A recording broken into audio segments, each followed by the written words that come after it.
반갑습니다. 옆에 분들하고 인사 나눕시다. 반갑습니다. 은혜 많이 받으시기를 바랍니다.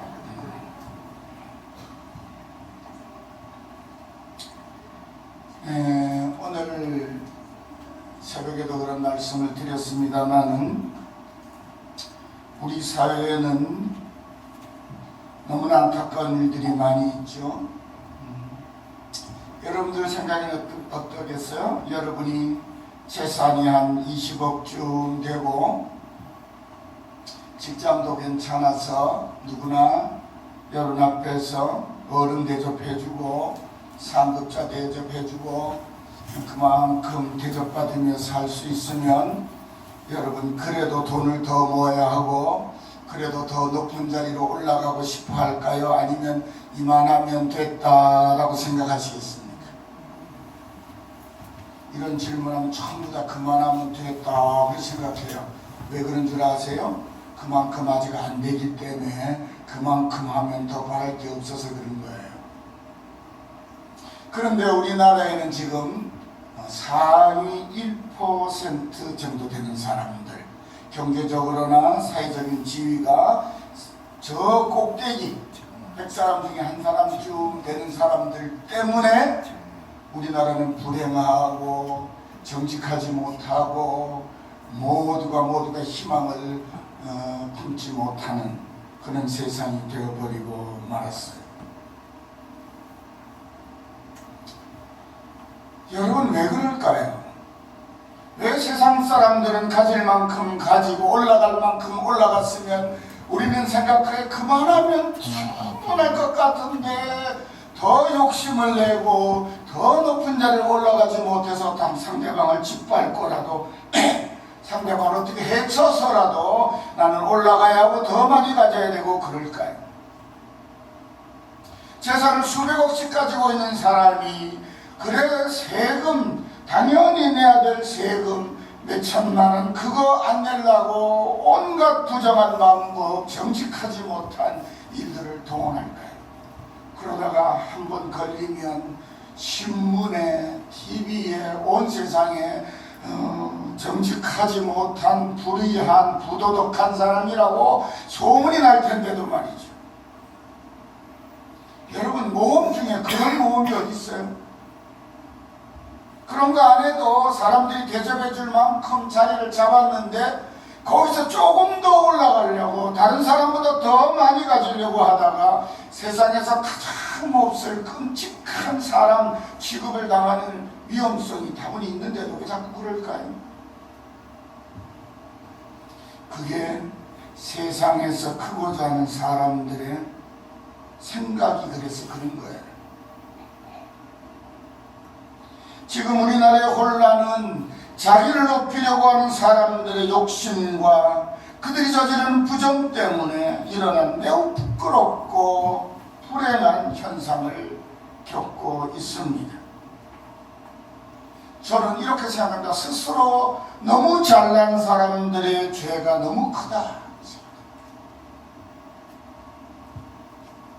저는 상위 1%에 오른 사람이 되지 못했어요. 저도 상위 1%에 오를 수 있는 사람들과 동일한 선상에 10대를 보낸 사람입니다. 제가 동창회 가면요, 우리나라의 소위 1% 아니 0.5% 이내에 들어가는 쟁쟁한 친구들이 버글버글합니다. 그런데 저는 그들과 함께 학창생활을 하면서 그들과 같은 방식으로 살아야 되겠다는 생각을 한 번도 해본 적이 없어요. 왜냐하면 말이죠, 소위 저희가 클 때에는 명문고라는 게 있고 명문중학교라는 게 있었어요. 1류, 2류, 3류 그런 걸 했었어요. 저 입시를 쳐서 학교를 중학교부터 입학시험 쳐서 갔으니까요. 그래서 전국적으로 모여들어서 서울에 있는 몇 개 고등학교, 중학교들은 전국의 애들이 다 모였죠. 제주도 애들도 고등학교, 제가 다니는 고등학교 들려고 시험, 제주도에서 공부 1, 2등 하는 애들은 전부 다 오는 거예요. 전라도, 남북도, 경상도, 남북도, 충청도, 강원도 할 것 없이 전국에서 모여 들어오는, 그래서 시험을 쳐서 들어옵니다. 그러니까 전국의 1%도 안 되죠. 1%도 거의 못 들어가요. 그보다 더 희귀해요. 저희 때는 한 해에 태어나는 아이들이 한 80만 명쯤 된 걸로 아는데 80만 명 중에 한 1000명 되니까요. 그런데 이 아이들이 나중에 판사도 되고 검사도 되고 대학 교수 되고 뭐 막 훌륭한 사람이 된 사람들인데 학창시절에 공부를 어떻게 합니까? 여러분, 전교에서 10등 안에 드는 애들은 시험 칠 때 소위 컨닝이라는 부정행위를 할까요, 안 할까요?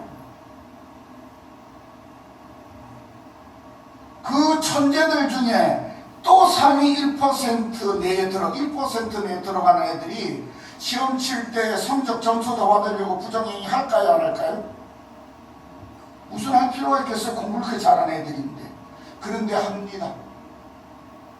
저같이 공부를 하기 싫어하는 애들은 부정행위 안 해요. 여러분, 컨닝도 공부 잘하는 놈이 잘해요. 오답이 정답인지 알 수 있어야 베껴 쓸 거 아니에요. 남의 거 베껴서 오답 베껴 쓰면 어떻게 해요? 점수가 깎이는데. 전교에서 10등 안에 드는 녀석들이 옆에 친구가 부정행위를 해서 점수를 더 따려고 아둥바둥 하는 걸 보면서 저는 살아내고 꼴등을 하고 말지. 나 저거 못해.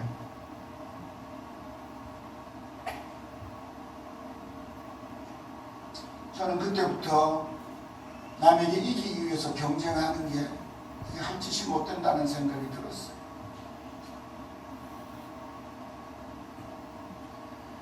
그냥 장래가 암울한 거예요. 이 녀석들이 나중에 소위 한국의 지도자들이 될 건데 판검사도 할 거고 대학 교수도 할 거고 장차관들도 할 거고 요직에 다 올라갈 텐데 학교에서 점수 한 점 더 따기 위해서 저런 짓 하던 애들이 거기 가서는 그러면 어떡할까 생각을 한 거죠. 아니가 다를까 지금 우리 사회 보면 그대로 되어져 있지 않습니다. 다른 사람보다 앞서갈 수만 있다면, 다른 사람보다 먼저 가질 수만 있다면, 다른 사람보다 더 높아질 수만 있다면 그러면 수단과 방법은 가리지 않겠다는 거죠. 그래서 지금 그런 것 때문에 이 사회를 어지럽히고 대통령의 통치권까지 위태롭게 만들면서도 나는 아무 잘못이 없다 그래요. 여러분, 그것을 잘못으로 느끼지 못하기 때문에 잘못이 없다는 겁니다. 그들이 그게 잘못이라고 안다면 그 머리 좋은 친구들이 이제 하지 말아야지 이러면 안 되는데 그렇게 생각할 거 아니에요? 근데 내가 능력이 있어서 이렇게 했는데 너희들이 못한 너희들이 바보지. 내가 똑똑하고 잘 알아서 이만큼 했는데 뭐가 잘못됐냐는 거예요. 그런 생각으로 가득 차 있습니다. 그래서 탈세를 잘 하고 나서 뭐라고 말하죠? 탈세라고 말하지 않고 그들은 뭐라고 말하죠? 변호사들 동원하고 세무사들 동원해서 세금 내야 될 당연한 거 요렇게 저렇게 빠져서 안 내놓고 하는 말이 절세. 세금을 절하게 쓸 뿐 나 세금 떼먹은 적 없다고 말해요.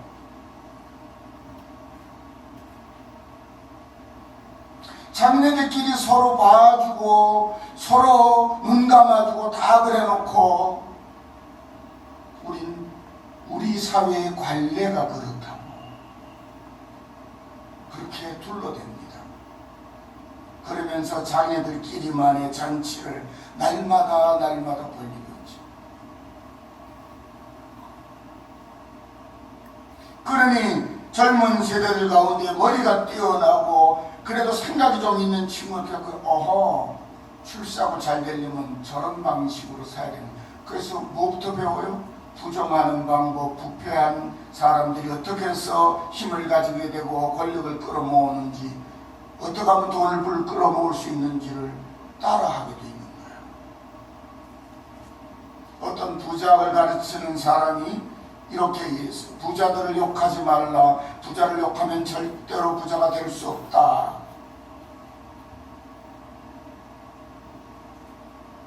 그 말에 한편으로는 인정할 수 있겠지만 그러나 우리 사회에서는 그 말은 안 맞는 말 같습니다.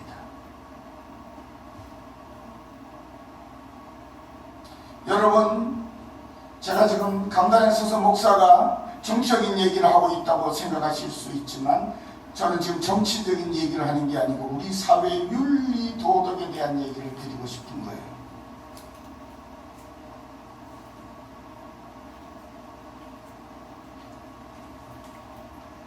사람의 소중한 가치관이 이미 전도되어서 부정한 방법을 취하고 불의한 방법을 취하더라도 힘을 가진 사람, 재물을 가진 사람, 권력을 가진 사람들은 묘하게도 잘 살아남습니다.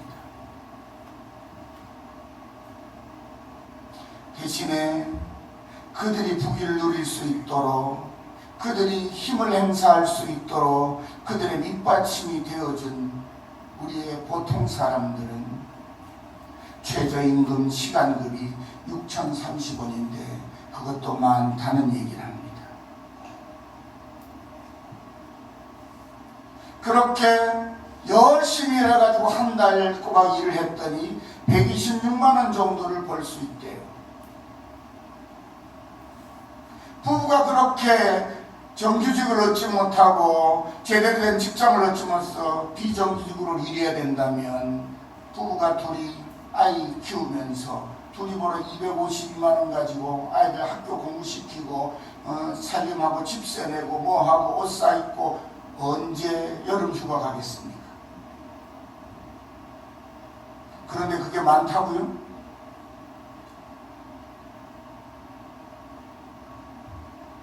저도 목회자이기에 한 달에 생활비를 교회로 받는 것이 우리 부부가 함께 사역하는 것으로 계산하면 최저 생계비보다 최저임금보다 많지 않습니다. 비슷할 정도예요.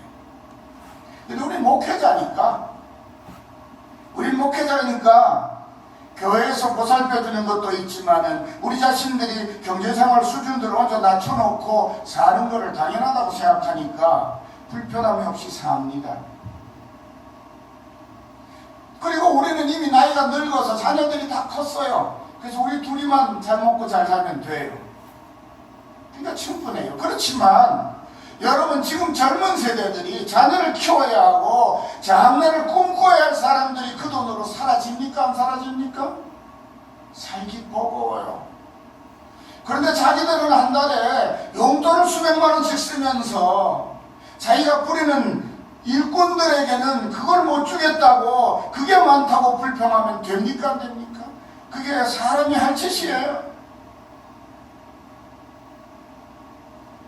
자기들은 부정한 방법으로 뇌물을 받아서 수백억씩 축제를 하면서 열심히 땀 흘려 최선을 다해서 몸이 지쳐가며 그렇게 일하며 살아가는 일반 사람들은 한 푼도 안 쓰고 10년을 모아도 집 한 칸을 마련하기 어렵다는데 그 삶을 어떻게 행복하게 살 수 있도록 해주겠다는 생각은 전혀 없잖아요.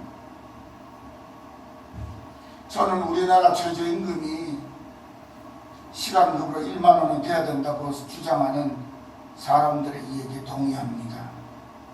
왜요? 그래야 꿈을 꿀 수 있어요. 사람이 꿈을 꿀 만큼의 여유는 가지고 살아야 되지 않겠어요? 그런데 이 세상이 그렇지 않아요. 그래서 젊은이들이 분통이 터져요. 여러분, 이게 얼마나 위험한지 압니까? 지금 부자들, 거의 공직자들의 자녀들이 학교를 다닙니다. 자기 친구들과 어울려야 되지 않겠어요? 이 세상을 함께 살아가려면. 그런데 이 아이들의 분통이 쌓이고 쌓이면 그 아이도 안전할까요? 결코 안전하지 않습니다.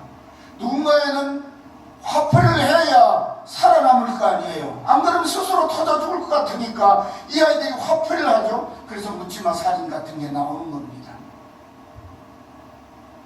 왜 그랬니? 나도 모르겠어요. 왜 그랬니? 분통이 터지는데 그렇게라도 해야 내가 살 거 아닙니까? 라고 말해요.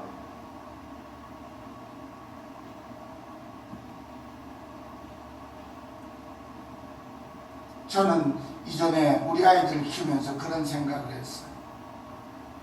저는 우리 아이들에게 공부하라는 다그침을 거의 하지 않은 아버지예요.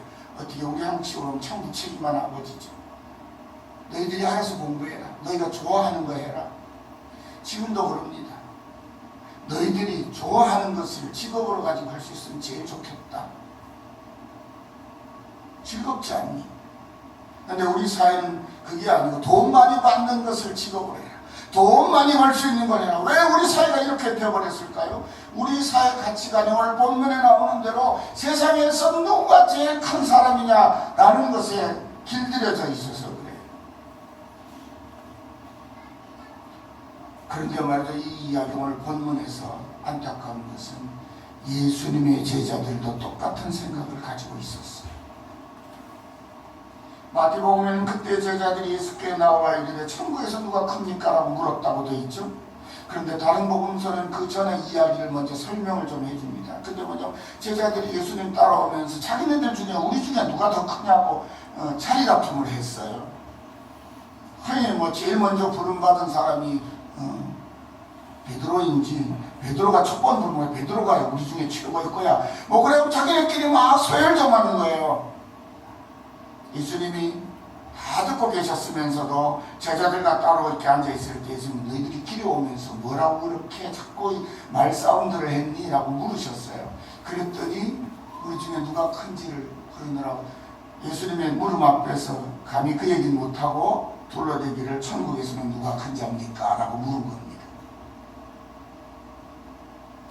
예수 공동체, 예수님의 말씀, 예수님의 모범을 배우며 살고 있는 이 제자들조차도 세상의 가치관에 젖어 있어서 우리 중에 누가 제일 크냐.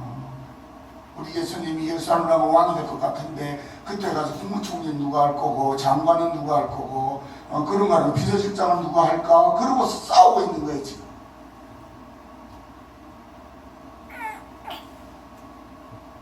그랬더니 주님이 말이죠. 그 무릎 앞에 어린애 하나를 딱 데려다가 앞에 딱 세우시고는, 제자 앞에 세우시고는 이렇게 말씀합니다. 진실로 너희에게 있노니 너희가 돌이켜 어린아이들과 같이 되지 아니하면 결단코 천국에 들어가지 못하리라. 여러분, 천국에서 누가 크냐가 문제가 아니고 우선 천국에 들어가야 될 거 아니에요. 들어가야 뭐 순서를 정하든지 서열을 정하든지 할 거 아니에요. 근데 어떻게 돼야 천국에 들어간다고요? 어린아이와 같이 되어야 합니다. 어린아이같이 된다는 말은 순진난만하고 그렇다는 의미보다는 그 다음 말씀, 그러므로 누구든지 이 어린아이같이 자기를 낮추는 사람이 천국에서 큰 자니라. 천국에 들어가려면 어린아이같이 돼야 되는데 어린아이같이 된다는 말은 뭐라고요? 사람들 앞에서 자기를 낮추는 자가 어린아이 같은 거예요. 여기 예수님 말하고 어린아이같이 된다는 말은 자기를 낮춘다는 거예요.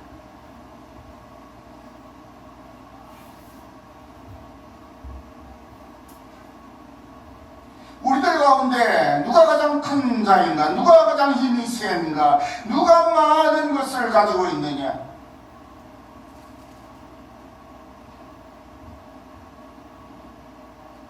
그것에 찌들어져 있는 그런 사람입니다. 여러분, 안타깝게도 주님의 제자들은 서로 화목하며 함께 나누어야 할 형제들이잖아요. 예수님 안에서. 근데 서로 누가 크냐 하는 문제로 끊임없이 다투고 있어요. 복음서를 읽으면서 제자들이 계속 그러고 있는 것을 봐요. 그런데 그런 모습을 우리 너무 익숙하죠. 우리나라 소위 재벌가의 자녀들, 화목한 자녀들 별로 있어요, 없어요? 근데 그 친구들이 화목하지 않는 이유가 뭐죠?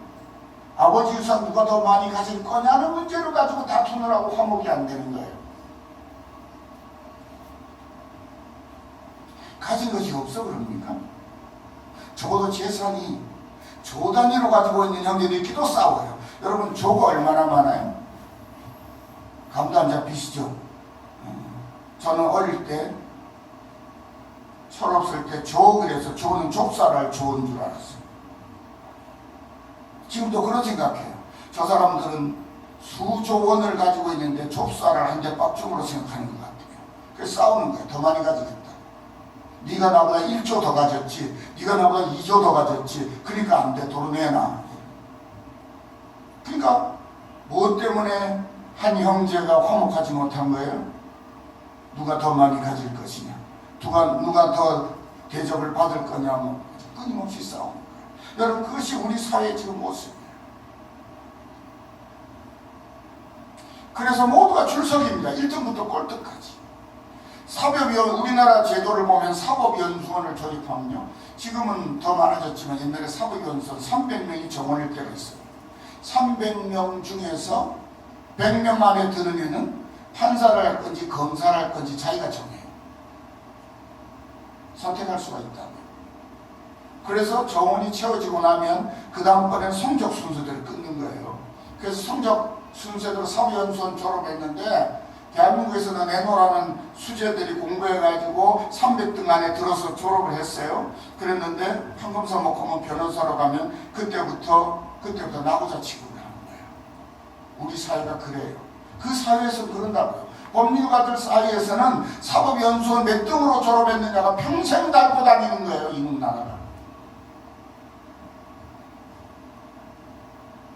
암기해가지고 점수만 딴 놈이 제일인 세상. 수단과 방법을 가리지 않아도 돈을 많이 가지든지 권력을 높은 자리에 차지했든지 그러면 되는 나라. 왜 사는지, 무엇 때문에 사는지, 삶의 목표가 어디 있는지 모르잖아요. 고귀한 가치는 어디 있는지 전혀 없어요. 그러니 세상에서 가장 소중한 하나아버지 어머니 뱃속에서 태어난 형제끼리도 서로 원수가 되고 싸우는 거죠. 그러다 보니까 이 사회가 지금 어떻게 됐어요? 잘 사는 나라라고 하는데, 경제적으로 성공한 나라라고 하는데 인심은 더 각박해졌어요. 시골 분들, 사실 같은 옛날에 시골에 지나가다가 채소밭이 있는데 가을쯤 되면 무가 쑥 올라오죠. 그 퍼런 부분이 땅 위로 쑥 올라오면 하나쯤 빼먹고 싶잖아요. 그러면 가서 빼가지고 깎아 먹고, 아이고, 이야, 인삼보다 좋네. 그러고 가죠. 가다가 그 밭주인 누군지 아니까, 문득 두드리고, 배추 하나 먹어보니 맛있어서 몇 개 뽑아갔는데, 그러면 알았습니다. 그럼 끝나잖아요. 그게 우리 시골 인심이었잖아요. 학교 갔다 오다가 아이가 배가 고픕니다. 그러면 누렇게 익은 벼이삭을 쑥 훑어가지고, 아니 어떤 애는 한 가지 꺾어가지고 끼고 다니면서 하나 두 알 까먹으면서 집에 옵니다. 먹을 거 없으니까 그거라도 먹어야죠. 그거 먹었다고 누가 벼이삭 훔쳐갔다고 경찰서에다가 갖다 고발합니까? 안 합니까? 안 하죠. 할 리가 없죠. 그런데 말이죠, 그 가을에 농사 지은 것 가지고 봄 보리 나오기 전까지 곡식이 됩니까? 네 양식이 안 되는 시절이었어요. 내 입에 들어갈 것이 모자란데 옆집 애가 먹고 싶다고 하나 가져가면 그냥 가져가라 그러고, 그러던 사회가, 가난한 나라가 전체 그럴 때도 그랬었잖아요. 그런 것 때문에 누구를 고발하고, 그런 것 때문에 누구와 주먹 다짐하고, 그런 거 전혀 안 했지요. 근데 요즘에는 그런 인심이 없죠. 아예 그런 일이 안 생기도록 문 꽁꽁 쳐닫고 살잖아요. 자기끼리만 살고. 남이 어떻게 됐든지 내 자식만 잘 되면 되는 그런 사회잖아요. 그래서 아들이 좀 똑똑하고 잘 된 것 같으면요, 괜히 아버지가 호흡 잡고 뻗입니다. 저는 시골에 와서, 야, 우리 사회가 왜 이렇게 되려고 그러나 걱정하는 것 가운데 하나가 뭐냐면요, 얼마 전에 저 석회에 농협을 갔다 왔어요. 근데 반에쯤에 현수막이 하나 더 걸렸어요. 근데 그 현수막이 뭔지 압니까? 어느 집 아들 누구 부산 무슨 구청장 취임을 축하합니다. 현수막 걸어놓은 거예요. 아니, 그분이 구청장 된 게 나하고 무슨 상관이 있어요? 아버지가 걸고 싶은 거예요. 우리 아들 부부청장 됐다고 자랑하고 싶어가지고. 그게 자랑이에요, 아버지. 옛날에 요 공암에 있었죠? 여기 어느 집 딸 사법연수원 들어갔다고 사법고시 패스했다고 거기서 붙여놨잖아요. 자기네 길이 감사하지. 온 동네에 알릴 필요 있을까요? 옛날에 충무라는 데 갔어요. 저 통영. 거기 갔더니 시내 곳곳에 똑같은 연수막이 한 10장쯤 걸려있는 거예요. 그 크진 않지만 뭐냐면 충무에 있는 충무고등학교 한 학생이 서울대학 인문계열에 수석 합격을 했다고 현수막을 시내 곳곳에 다 갖다 걸어놓은 거예요.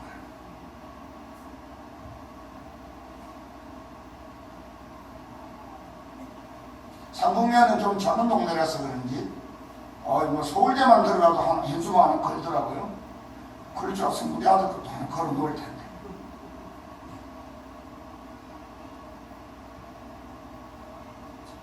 우리 아들이 서울대를 나오지는 들어가진 않았어요. 합격해놓고 안 갔으니까요. 여러분, 우리가 왜 이렇게 됐죠?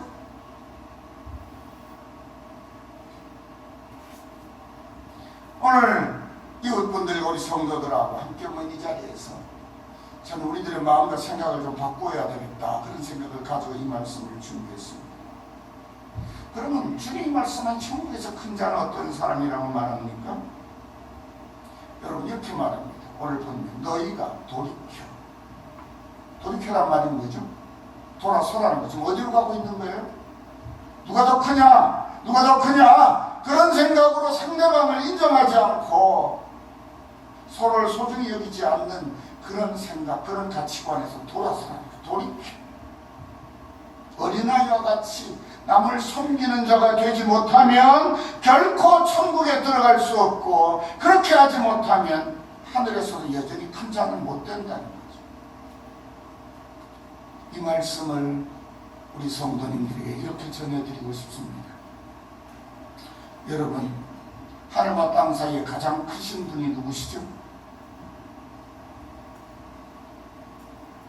하나님이시죠. 근데 그 하나님께서 우리들의 지은 죄와 허물들을 보시고 우리들이 죄 안에 죽어가는 걸 도무지 못 견디게 하셨어요. 그래서 사람들을 다 구원하시기로 하셨어요. 그래서 하늘에서 내려오셨습니다. 가장 가난한 집 목수의 집안의 첫째 아들로 태어나셨어요.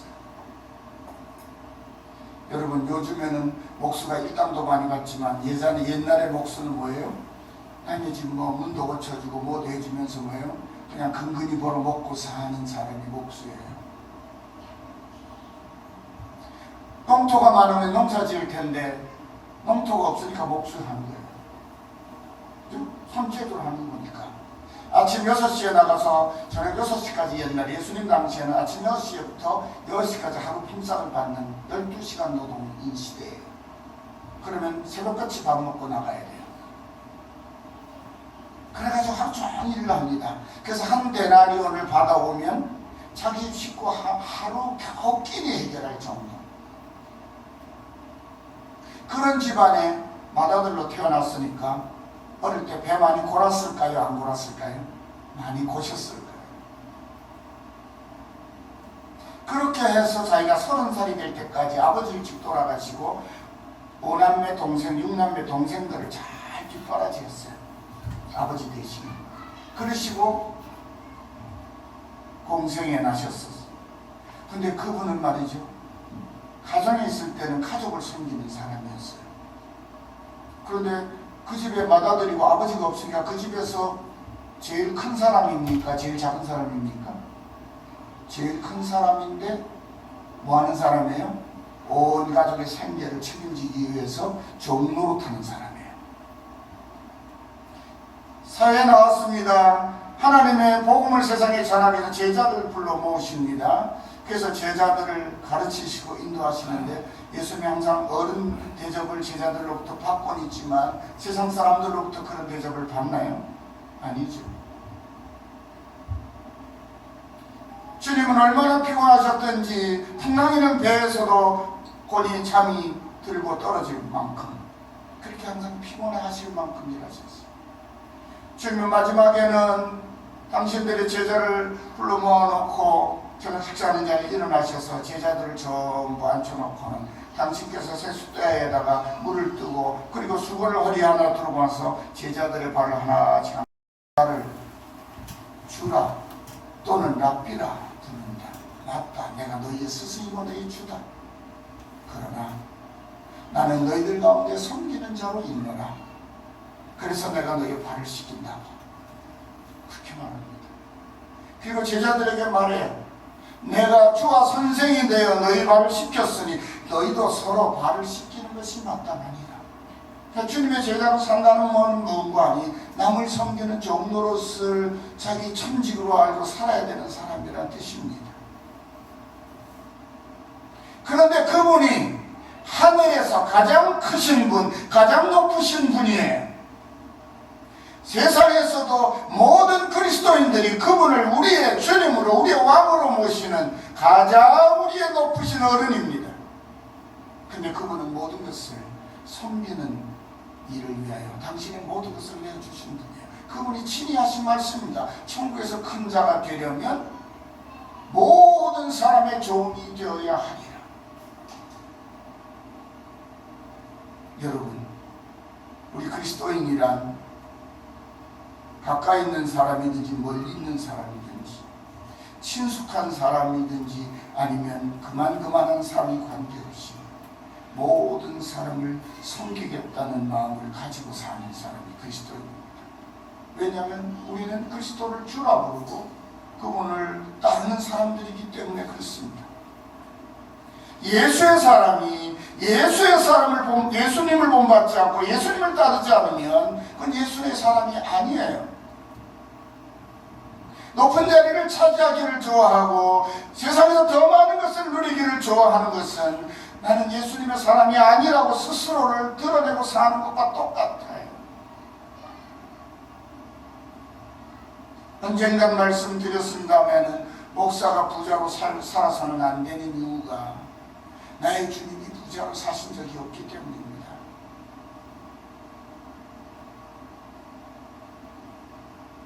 목사가 높은 자리에 감투를 타면서는 안 되는 이유가 그분은 하늘의 왕이시면서도 날 구원하시려고 이 미천한 세상에 가장 낮은 자로 내려오신 분이 우리 주님이시기 때문입니다.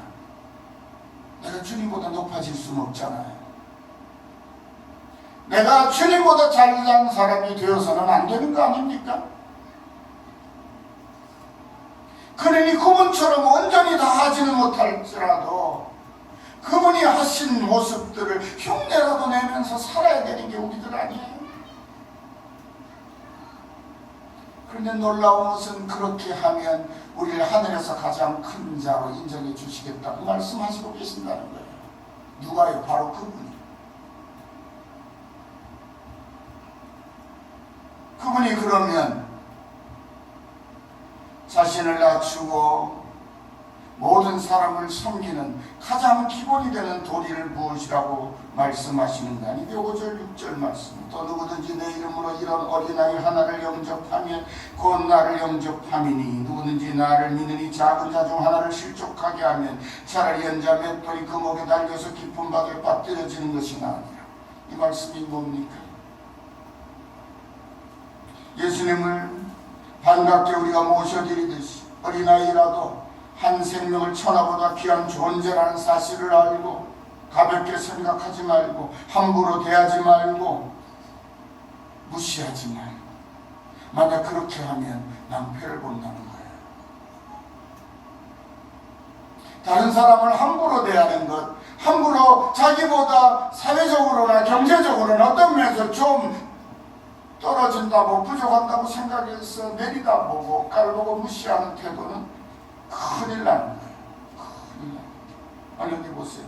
누구든지 나를 믿는 이 작은 자 중 하나를 실족하게 하면 차라리 연자 맷돌을 자기 목에다 달고 깊은 바다에 빠뜨려지면 어떻게 되죠? 멸망이죠. 그죠? 하나님께서 결코 용서하시지 않는다는 거예요. 사람을 존중할 줄 모르면 이웃을 귀히 대할 줄 모르면 하나님 나라 결코 못 들어갑니다. 우리 착각하기 쉬워요. 예수 잘 믿는다고 주여 주여 막 그러면 천국 가는 줄 알아요. 근데 주님께서 이렇게 말씀했어요. 나더러 주여 주여 하는 자마다 다 천국에 들어갈 것이 아니요 내 아버지의 뜻대로 행하는 자라야 들어가리라.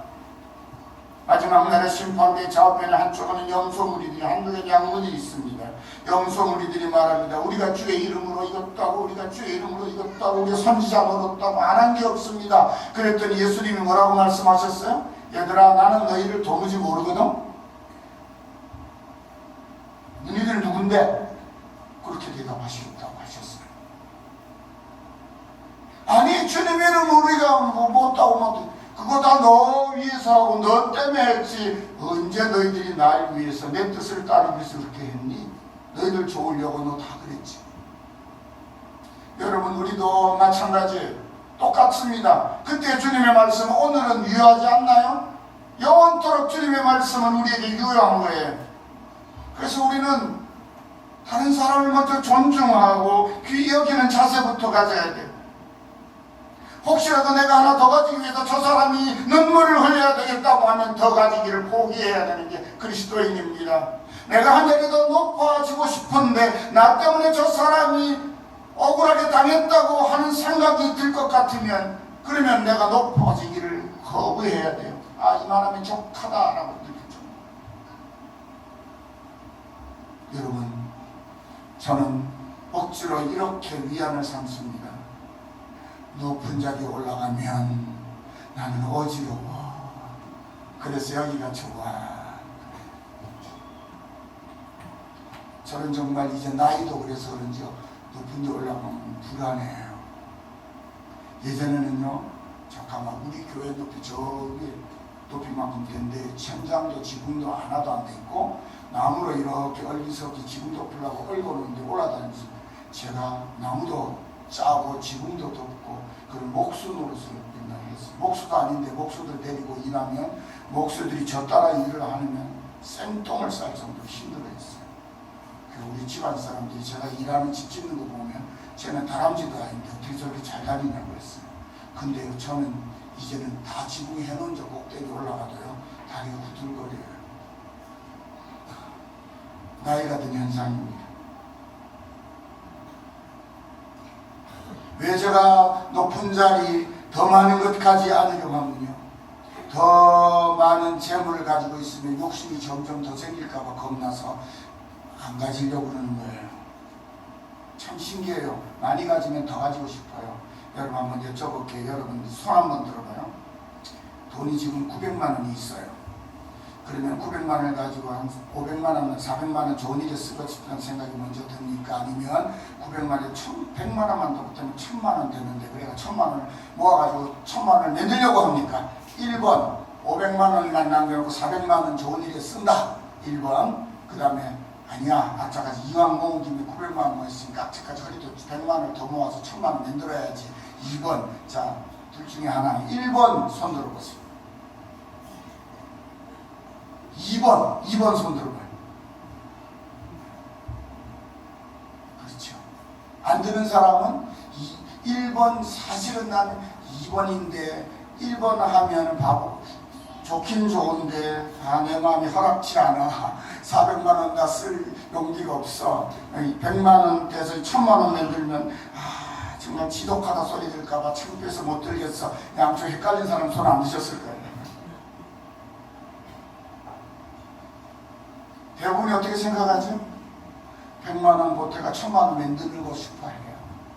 그러느라고 계속 그렇게 하느라고 거예요. 기분 좋게 돈 한 번 못 써보고 지금까지 살았어요. 그래요 안 그래요? 기분 좋게 통장 좀 잠궈 들어도 괜찮아. 뭐 그래도 돈 쓰는 것 같지. 여러분 돈 뭐 하려고 보세요? 또 다시 물어볼게요. 1번 돈 멋있게 쓰려고 번다. 2번 쓰는 건 남이다. 모아놓고 보자. 돈 모으려고 번다. 자 1번 2번 1번 손 들어봐요. 한 사람도 없어요? 돈 쓰려고 모으는 사람이? 영국 전부 그래가지고요. 우리나라 여러분 장사하는 사람이 장사가 안 되는 줄 알아요? 다 여러분 같은 마음으로 안 쓰고 모으려고 그러니까 장사가 안 되는 거예요. 저는 뭐 없어서 잘 못 쓰는 사람 중에 속하는지는 모르겠습니다만 저도 이런 말 하지만 저도 그래요. 저도 900만 원 있으면 100만 원, 1000만 원 넣어서 정기예금 넣어놓거나 뭐 이자는 안 불어도 그래 나 1000만 원 가지고 있어. 그 생각이 나를 괜히 든든하게 만드는. 자, 손가락 이렇게 다 드시고 저를 가리키면 탁 하길 속물. 저를 가리키면서 제가 그랬으니까 속물. 이제 말씀을 마칩니다. 여러분 한 생명을 반갑게 맞아들일 수 있어요. 전에 한번 그런 말씀드렸죠. 우리의 마음을 좀 넓히고 삽시다. 얼만큼 넓혀야 되느냐? 마음그릇도 얼마나 넓혀야 되느냐? 여러분 전화에 여러분이나 마음그릇이 안 크니까 다 요만큼만 넓힙시다. 따라하세요. 한 사람이 내 속에 들어와서 마구 뛰노는 바람에 속이 상해도 참아줄 만큼만 내 마음을 키우지. 몇 사람요? 한 사람. 두 사람 필요 없어요. 왜요? 두 사람이 동시에 내 속에 들어와서 나를 괴롭히는 일은 거의 없어요. 여러분이 툭하면 원수 같다는 마누라, 영감도 한 사람이잖아요. 와서 그래도 내 속에 들어와서 장난칠 때가 못된 짓 할 때가 내 속에밖에 없는 줄 알고 내게 들어온 줄 알고 품 안에 줄 수만 있다면 다툼도 사라지고 분쟁도 사라질 거예요. 우리 사회가 한 사람을 받아들이고 한 사람을 소중히 여겨주는 마음이 없어서 이 사회가 이렇게 된 것 같아요. 우리 사이에 가진 것이 없어 예세울 만한 것이 없어도 기뻐하며 즐거워하며 감사할 수 있는 이유는 딱 한 가지입니다. 내가 마음을 조금 넓히고 남을 섬기고 소중히 여기고 받아들이고자 하는 그런 마음을 품을 때입니다. 그래야 우리 사회가 윤리도덕도 살고 정직한 사회로 갈 수 있는 길이 조금이라도 보일 것입니다.